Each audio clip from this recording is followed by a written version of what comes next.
What is going on, guys? I am Jack, and this is Log Cabin Firewood. Today, we've got a little bit of white oak, maple, and poplar that we're gonna bring over here with the tractor and get busted up with the Eastonmade Axis.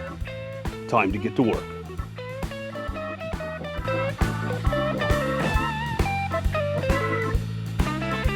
So hey everybody, I hope you all have been doing amazing. My name's Jack, and again, this is Log Cabin Firewood, and thank you so much for stopping by.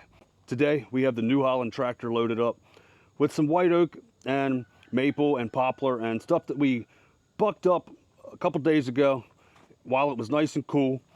I figured that while it was cool, I could buck stuff up because I feel, in my opinion, that the chainsaw work is the hardest part of the whole process of making wood.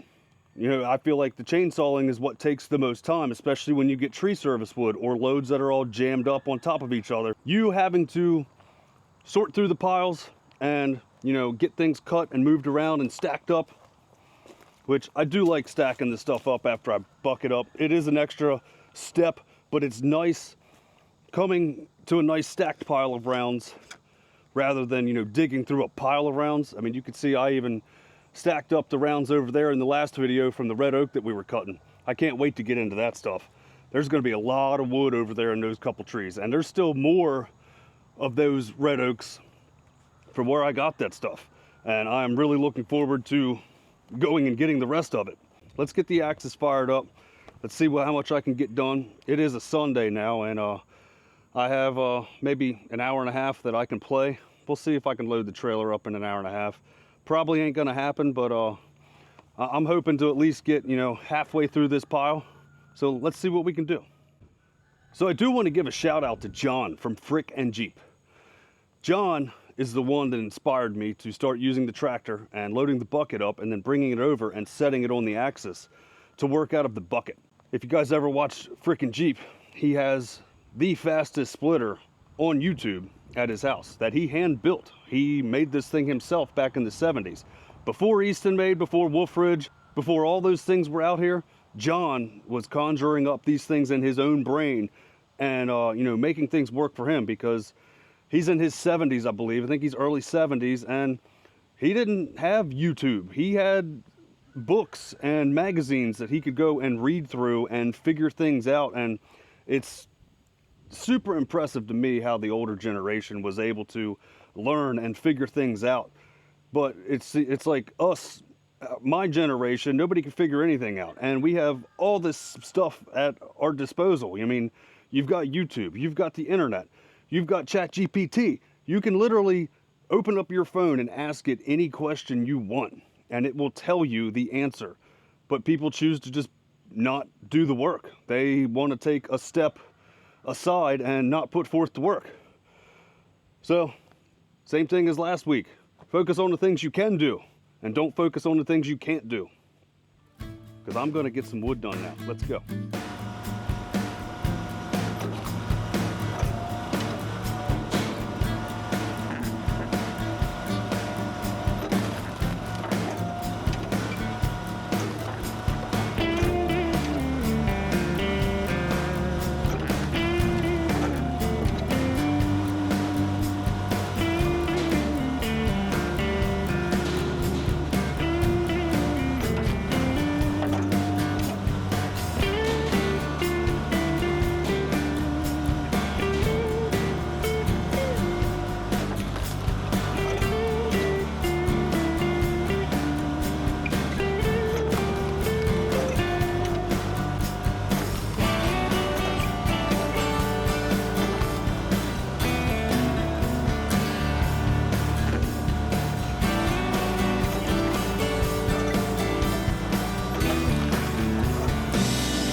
We got the entire row of wood that was stacked up here split. Everything that was here is now in the trailer. It was a good bit of wood, guys. I'm surprised I got it all in an hour and a half. So here is the load of wood, and I'm gonna say this is just shy of a full cord, because a full cord in my trailer is pretty much even with this all the way up on both sides, and then tapered down from about right here down to the bottom of this. So, I mean, about right there in the center is what this thing would have to look like to have one full cord. It's very hard to fit more than one cord in a 12-foot dump trailer. Just food for thought. We were able to get, you know, a couple bundles worth of some bundle wood here. This is just some maple that I like to set aside when it's nice straight grain stuff for bundle wood. And I guess next I'm going to start getting a couple of these rounds over here after I get this trailer stacked up. We're gonna get this stuff split up. And like I said in my cutting video here, there might be a cord here. There might actually, I don't know, there might be a little bit over a cord. There's not much more than a cord that's cut here right now. A cord of wood is a lot of wood, guys. It's a ton of wood, actually. And I guess I will let you know on the next video when I stack this over there how much I ended up with. But I guess I will let you know when I split this stuff how much is in this as well. And this was 5 dump trailer loads that we dumped off. Man, look at that one there, guys. That thing there is massive. That's gonna be fun. We'll have to get the 66 out for that one and put the 36-inch bar on that and let her eat. But that's all I have for you guys today. Thank you so much for tuning into Log Cabin Firewood. What do you guys think of the Axis? That is my hands down favorite splitter. I think a vertical splitter is so easy on your back. Everything's waist height, you know, you don't have to kneel down or bend over. And working out of the tractor bucket definitely takes a step out of the whole equation, because if I was just going to use the tractor and, you know, dump rounds on the ground, I would have to load the bucket up, then dump them, and then load the log lift up, and then work from the log lift. This way, I'm only loading the loader bucket up, then setting it on the Axis, and going from there. So essentially, I am taking a step out of the whole process, allowing me to split a load of wood a lot faster. I think it's cool. What do you guys think? Let me know in the comments. And thank you again, Mr. John from Frickin' Jeep, for inspiring me to try this myself. And, you know, I think it's working out, John. I mean, people should watch more Frickin' Jeep and see how he does things. He might be old, but he's got good ideas. Take care of each other. I'll catch you guys on the next one.